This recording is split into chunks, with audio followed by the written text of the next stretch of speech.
오늘 살아가는 이 땅의 모든 인생들은 기왕에 딱 한 번 사는 인생, 비리비리하게 살고자 하는 인생은 없습니다. 누구나 단 한 번밖에 살 수 없는 만큼 힘 있게, 유능하게, 권세 있게 살기를 원하지요. 그리고 이걸 세상적인 언어로 표현을 하면 내가 한 세상 태어나서 떵떵거리며 살고 싶다, 그 생각 있지 않습니까? 그렇게 살기 위해서 얼마나 열심히 재물을 모읍니까? 또 사회적인 지위를 획득하기 위해서 얼마나 열심히 출근해서 일하십니까? 나는 그렇게 못 살았으면 내 자식들은 좀 그렇게 살으라고 얼마나 간절히 당부합니까? 그것을 위해서 우리 가문이 좀 유력한 가문이 돼야 되겠다 하고 준비하지 않습니까? 그러니까 사회적인 지위, 재산, 학력, 가정 배경, 건강 다 우리가 살아가는데 소중하고 필요한 것입니다. 하지만 이러한 요소들은 언제든지 눈 녹듯 우리 인생으로부터 사라질 수 있는 것입니다. 불완전한 것들입니다. 이러한 요소들은 인간 영혼 깊숙한 곳에 갈급함, 그 영적 갈증을 해결하는 데 아무 도움이 되지 못합니다. 이러한 요소들은 하나님 앞에서 철저한 죄성을 가진 인간 문제, 죄성의 문제를 해결하는 데 무력합니다. 그렇기 때문에 하나님께서는 스가랴 선지자를 통해서 말씀합니다. 이는 힘으로도 되지 아니하며, 인간의 힘으로 되지 아니하며, 이는 능으로도 되지 아니하며, 인간의 능력으로 되지 아니하며, 오직 하나님의 신, 하나님의 영, 성령으로 되느니라 말씀하신 것입니다. 지상 최고의 권세, 능력은 천지를 창조하신 하나님의 영, 하나님의 신인 것입니다.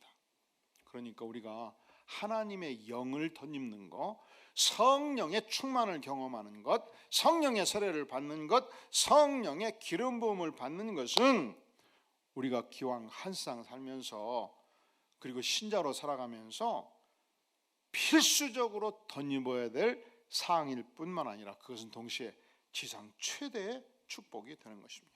특별히 우리가 복음을 증거할 때 무엇이 필요한가? 성령 충만이 필요한 것입니다. 오늘 본문 말씀에서는 인류 역사상 최초의 교회가 출범합니다. 전 세계적으로 단 하나의 최초의 개척교회가 출범합니다. 그 개척교회 출범 대풍회가 진행되고 있습니다. 언제였습니까? 2장 1절 오순절 날이 이미 이름에 오순절 날이었습니다. 이스라엘 백성들은 3대 절기를 대단히 소중하게 여겼습니다. 첫째로 초막절. 이스라엘 백성들이 출애굽한 이후에 광야지대에서 무려 39년, 40년을 살았지 않습니까? 유목민같이 살았습니다. 계속적 이동을 했습니다. 너무 배가 고팠습니다. 하나님께서 아침마다 만나를 공급해 주셨습니다. 너무너무 고기가 먹고 싶었습니다. 하나님께서 메추라기를 수천 마리 보내주셨습니다. 겨울철 너무너무 추웠습니다. 하나님께서 거대한 불기둥을 이렇게 세워주셨습니다. 여름철 이 장렬하는 태양빛에서 행군하는데 너무 더웠습니다. 머리 중심에 머리카락이 없는 분들은 정말 보통 일이 아니죠. 햇빛이 장렬하면 어떻게 견디겠습니까? 하나님께서 무엇을 주셨나요?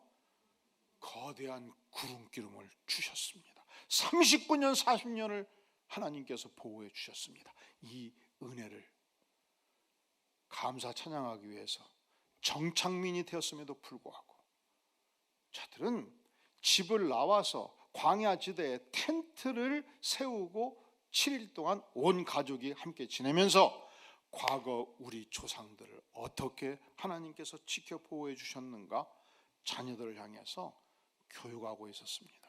전수하고 있었습니다. 현장 교육, 가장 강력한 현장 교육이 되었습니다. 두 번째, 유월절 축제를 소중하게 생각했습니다. 유월절이 무엇입니까? 무려 430년 동안 노예 생활을 끝장냈던 그날, 얼마나 소중한 날입니까? 하나님께서 우리 조상들이 더 이상 노예가 되지 않고 자유인이 되게 해주신 그날을 기리게 된 것입니다. 그리고 유월절로부터 오순 5번의 10일, 그럼 며칠이 돼요? 50일이 지날 때 오순절 축제를 하나님께 드렸습니다. 이 오순절 때는 농사 막바지였습니다. 추수가 다 끝났습니다. 그러니까 일종의 추수감사제 축제였습니다. 이 절기가 되면 유대에 있는 모든 성인 남성들이 하나님의 도성 예루살렘에 몰려들었습니다. 팔레스타인의 남성들이 몰려들었습니다. 지중해 연안으로 흩어진 수많은 디아스포라 유대인들이 바로 예루살렘을 향해서 달려오고 있었습니다. 오늘날로 말하면 터키, 서부, 동부, 북부, 시리아, 이라크, 이집트, 리비아, 기타 모든 지중해 연안의 지역으로부터 성인 남성들, 유대인들이 예루살렘에 모여들기 시작한 것입니다. 그 시대 지역 언어로 오늘의 본문은 표현하고 있죠. 9절에서 11절 같이 한번 읽어볼까요? 시작. 우리는 바데인과 메데인과 엘람인과 또 메소포타미아, 유대와 갑바도기아, 본도와 아시아, 부르기아와 밤빌리아, 애국과 및 구레네에 가까운 리비아 여러 지방에 사는 사람들과 로마로부터 온 나그네 곧 유대인과 유대기에 들어온 사람들과 그레데인과 아라비아인들이라. 우리가 다 우리의 각 언어로 하나님의 큰 일을 말함을 듣는도다 하고, 이렇게 많은 지역에서 유대인들이 몰려들었습니다. 그때 예수님의 제자들은 어디에 있었을까요? 마가의 다락방에 있었습니다. 무엇을 하고 있었을까요? 하나님의 성령을 기다리고 있었습니다. 기도에 집중하고 있었습니다. 1장 4절에 보면 왜 그들이 마가의 다락방에서 예루살렘에서 머물고 있었는가? 사도와 함께 모이사 그들에게 분부하여 이르시되 첫째로 예루살렘을 떠나지 말라. 그래서 12제자 70문도 예수님을 가까이 따랐던 여성들 약 120명이 마가의 다락방에 모여서 기도하고 있었습니다. 내게서 들은 바 아버지께서 약속하신 것, 그것이 무엇입니까? 성령의 기름 부음을 기다리라.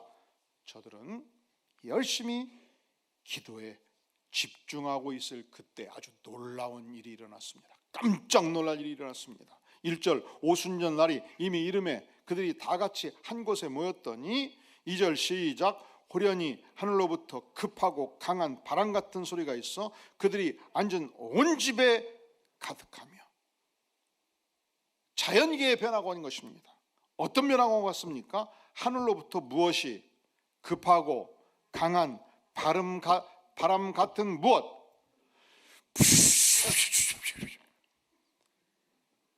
아니에요? 뭐 여러분들 해보세요.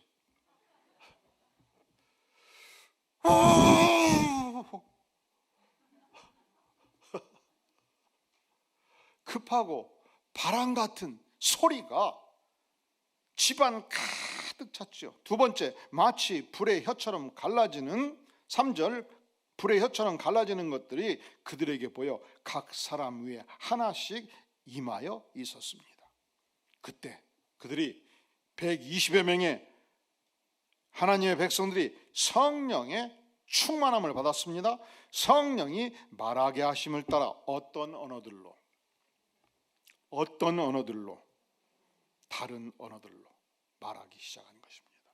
복음을 전하기 시작한 것입니다. 단 한 번도 배워보니보단 언어로 그들이 말하기 시작한 것입니다. 굉장히 기적이죠. 놀라운 일이죠. 우리가 얼마나 언어 배우는 것이 어려운가를 다 알고 있지 않습니까? 요즘은 아예 영어 유치원이 있더라고. 그냥 가서 영어로만 대화를 하도록 하는 유치원. 요즘은 초등학교 때도 영어를 배워요.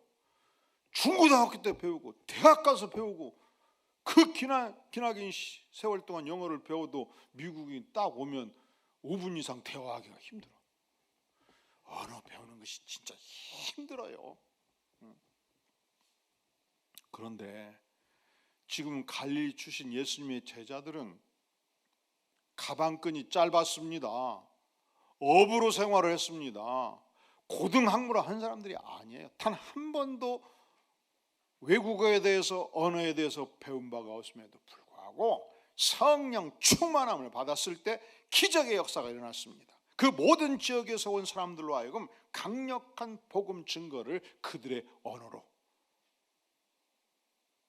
증언하기 시작한 것입니다. 일반적으로 한국에서 미국으로 이민을 가거나 유학을 가면요, 아들이 30살인데 며느리가 29인데 아기가 1살이고 3살인데 미국으로 유학을 가면요 5년 10년 열심히 공부해서 박사학위를 따잖아요. 미국은 참 이상한 나라예요. 하여간 대학원 다니고 박사학위 딸 때까지는 전 세계 200개 국가에서 국가 장학금으로 부모 향토 장학금으로 다 밀어주게 돼 있어요. 장학금 잘 안 줘요. 근데 박사학위를 딱 따고 실력이 인정되면 시민권을 주려고 그래요. 그러니까 과거 60년대 70년대 대한민국이 그렇게 가난할 때에도 국가 장학금으로 미국에 유학을 보냈는데 2/3가 미국에 남았어요. 여러분 좀 억울한 생각이 안 들어요? 그리고 지금도 그렇게 열심히 뒷받침해서 실력을 배양하도록 부모님들이 돕지 않습니까? 근데 박사학위를 딱 받고 실력이 인정되면 한국의 교수 자리 알아보니까 연봉 5천만 원 준다고 그러고, 미국에서는 1억 5천을 준다 그러면 여러분의 아들이 지금 40이면 들어오라 하겠습니까? 살아라 하겠습니다. 그래도 내가 아버지인데 마지막 말년에 너하고 일주일에 한 번씩 한 달에 한 번씩 밥은 먹고 살아야 될 것인데 미국이다 무엇이냐, 내가 향토 장학금을 7년을 내가 보냈지 않느냐, 들어와라 1번. 아니다, 비행기표 1년에 2번씩만 보내주면 된다, 영상시설이 있으니까 대화하면 되고 걱정 말거라, 미국서 살거라 2번. 손 들어보세요. 1번 들어와라. 한 명도 안 계시네. 그래서 실력 있는 우리 박사급 인재들이 미국에 구들구들해요. 문제는 아들이 60이 되었습니다. 2살, 3살 때 간 손자, 손녀가 한글로 물어보면 눈이 크게 떠지고 잘 답변을 못해요. 어쩌다 알아들어서 답변하면 영어로 답변하고, 그리고 그 다음 세대 가면 아무리 한글을 가르쳐줘도 잘 익히지를 못합니다. 그래서 손주들을 미국에서 불러들여가지고 여름에 2달, 겨울에 2달, 이 다 큰 머리 큰 이 손주들을 연세대 어학당에 보내서 한글을 가르치려고 그러고, 왜냐하면 내 손주인데 이놈이 나하고 말이 통해야 되지 않겠는가, 비용은 얼마든지 될 텐데 두라라 해서 가르치는 할아버지들이 많습니다. 마찬가지죠. 지금 유대인들이 디아스포라로 리비아를 향해서, 로마를 향해서, 그리스 반도를 향해서, 터키 반도를 향해서 이미 30년 전, 60년 전 흩어져 가기 시작했습니다. 예수님이 승천할 때 그때도 흩어져 가고 있었습니다. 그래서 그들을 흩어진 나그네, 디아스포라, 그렇게 표현을 한 것입니다. 문제는 팔레스타인의 언어는 도무지 저들이 깨우치지를 못하니까 하나님께서 성령 충만을 주셔가지고 각 난곳 방언으로, 무엇으로? 난곳 방언. 따라해볼까요? 난곳 방언. 자, 8절 같이 읽어볼까요? 시작. 우리 각 사람이 난곳 방언으로 듣게 되는 것이 어찌 됨이냐. 각 나라의 언어로 단 한 번도 배워보지 못한 각 나라의 언어로 유창하게 예수님의 제자들이 설교를 시작한 것입니다. 우리가 성령 충만을 경험할 때 어떤 현상이 일어나는가? 첫째로 하나님께서 성령 충만할 때 기적의 역사를 일구어 주시는 것입니다. 도무지 인간의 힘으로 이룰 수 없는 성령의 능력을 덧입혀 주십니다. 기적 같은 역사를 하나님께서 일구어 주십니다. 그래서 각 지역에서 온 사람들도 아니 저들이 학문을 하지 아니한 갈릴리 어부들인데 어부 출신들인데 어찌해서 저렇게 유능하게 각 나라의 말을 할 수 있단 말이냐. 7절 다 놀라 신기하게 여겨 이르되 보라 이 말하는 사람들이 다 갈릴리 사람이 아니냐 갈릴리 촌놈이 아니냐 어찌하여 각 지역의 언어로 난곳 방언으로 설교할 수 있단 말이냐. 깜짝 놀란 것입니다.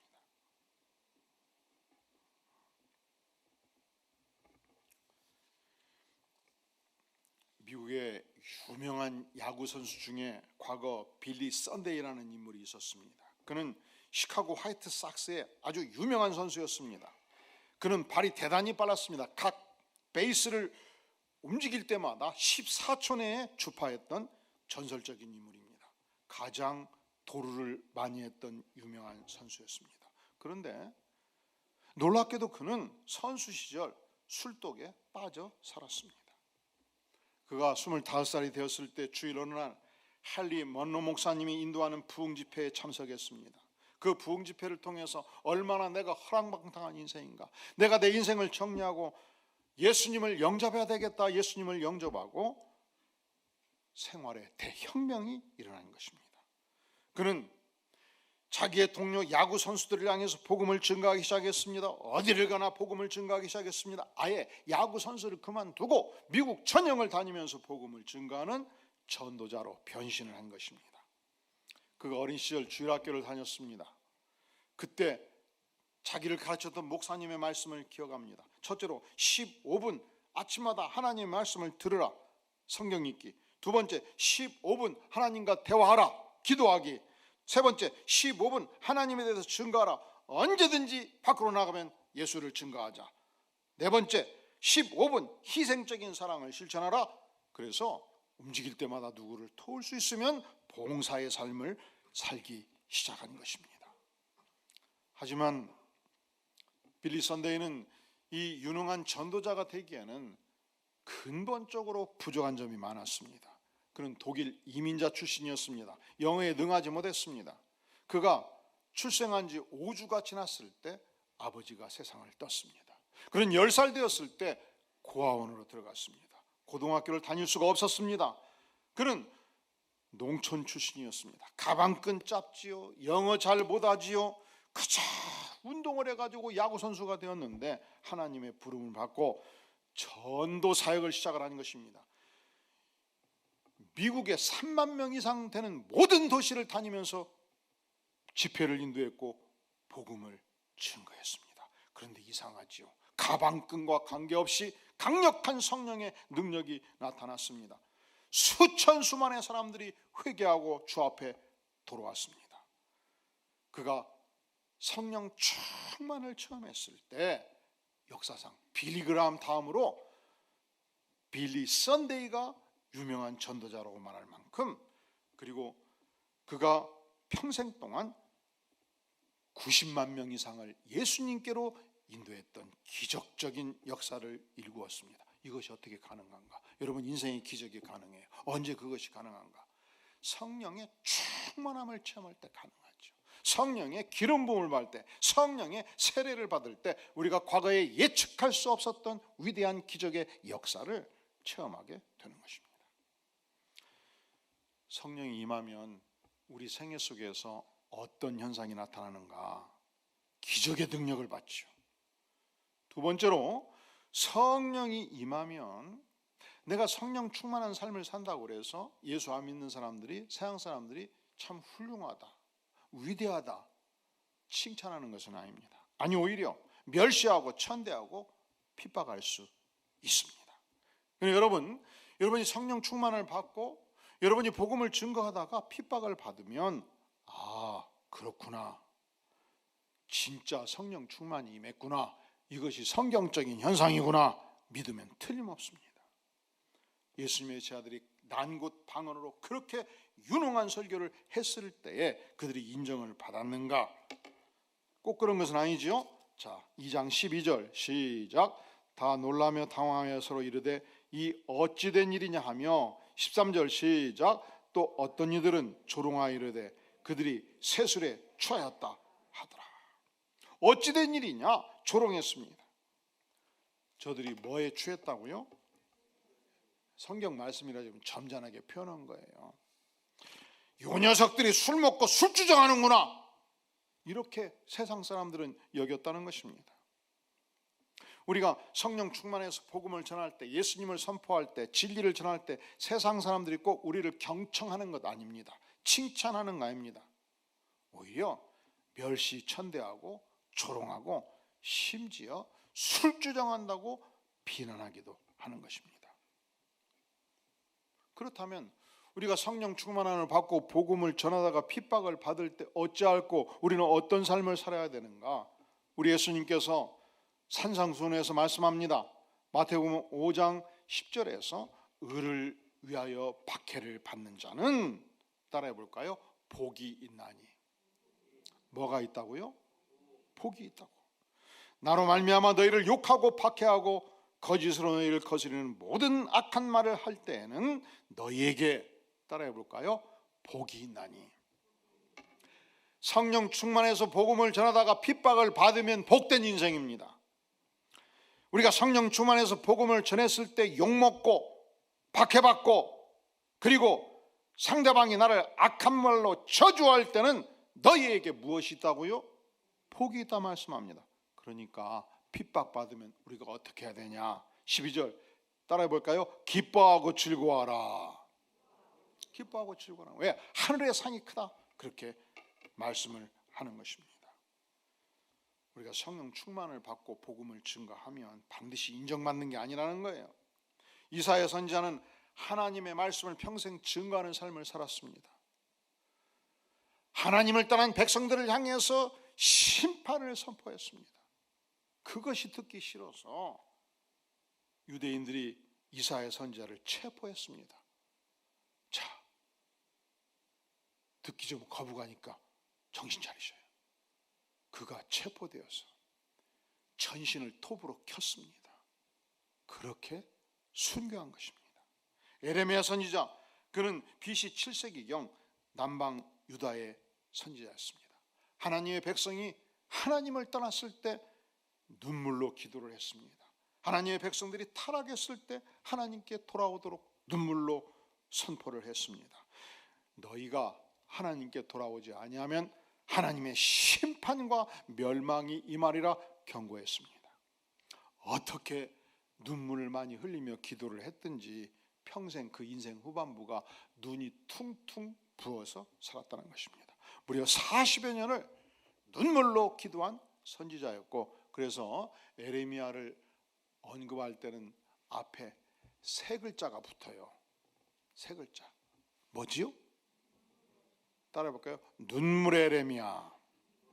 눈물의 에레미야.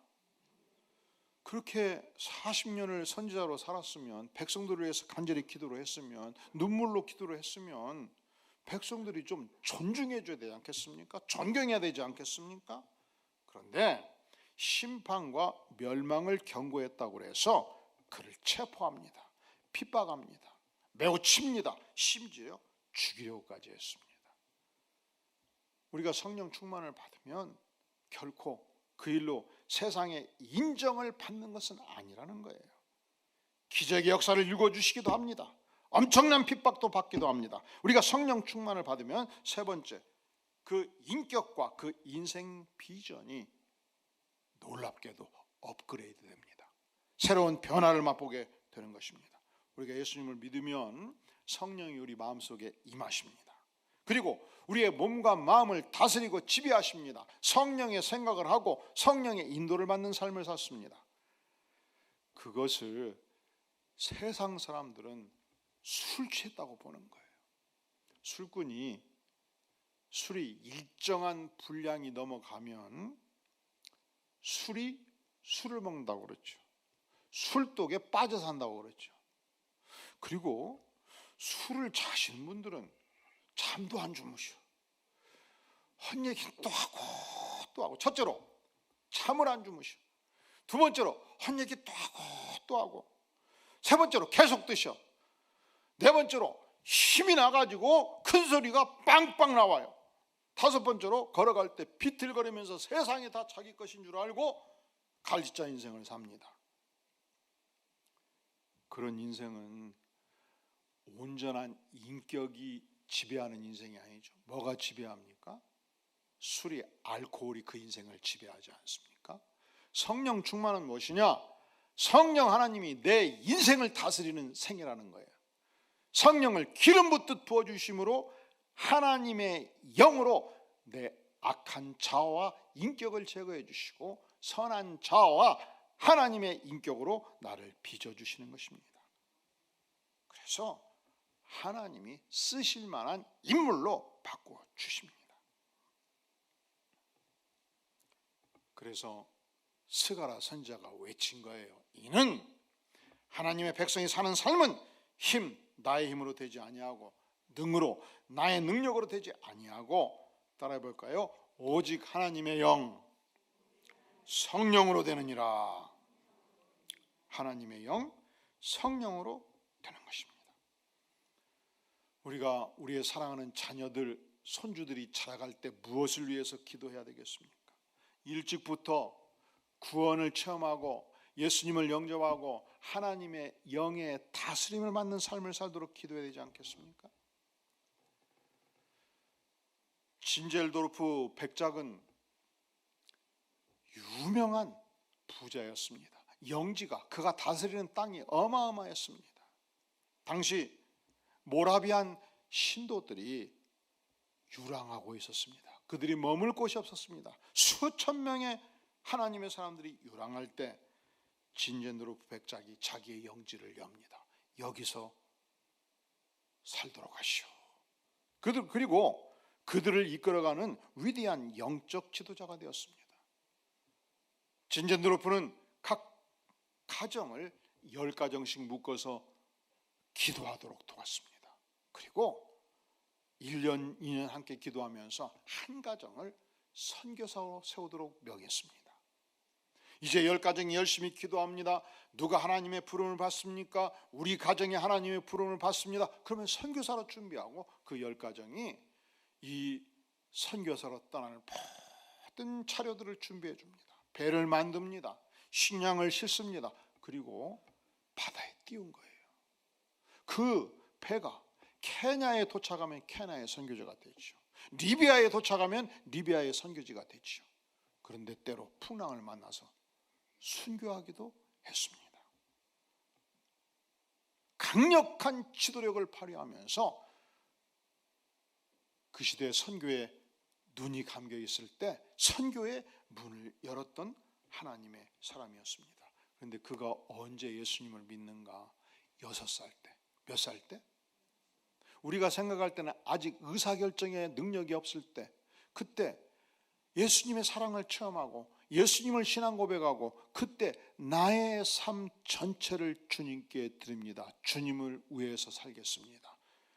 그 엄청난 자산들을 주의 백성들을 위해서 다 내어놓았고 강력한 선교 지도자로 그 시대에 쓰임을 받은 것입니다. 어떻게 그것이 가능합니까? 성령 충만을 받을 때 위대한 역사가 일어나고 기적 같은 은혜를 체험하게 되는 것입니다. 그렇다면 사랑하는 성도 여러분, 우리가 어찌해야 이 성령 충만을 체험하며 살 수 있겠습니까?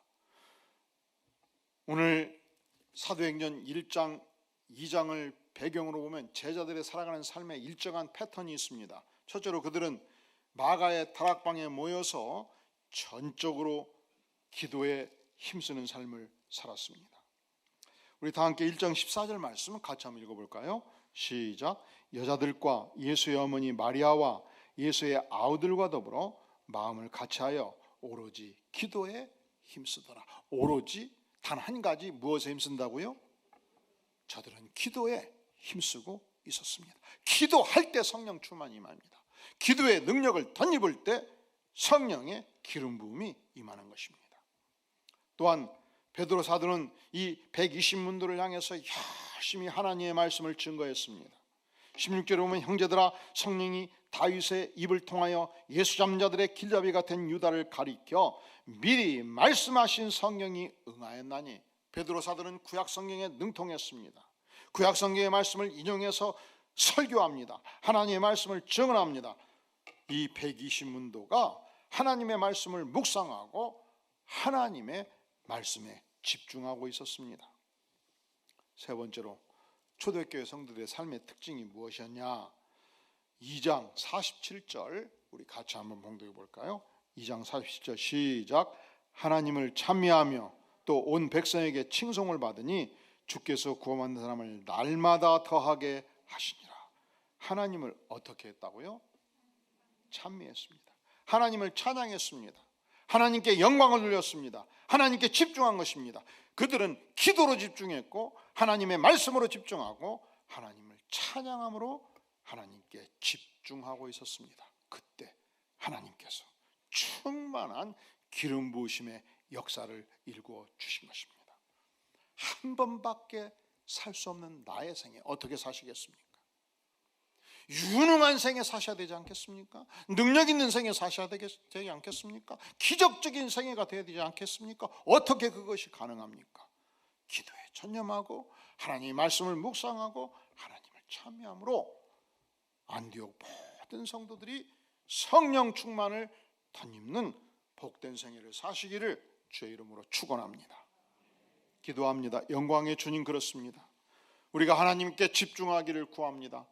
하나님께 기도하고 하나님의 말씀에 전념하고 하나님의 찬양에 집중해서 주님 우리 생애가 성령의 다스림을 받는 생애, 성령 충만한 생애, 성령의 기름 받는 위대한 생애를 살아가도록 하나님 은혜를 베풀어 주시옵소서. 예수님의 이름으로 간절히 기도하옵나이다. 아멘.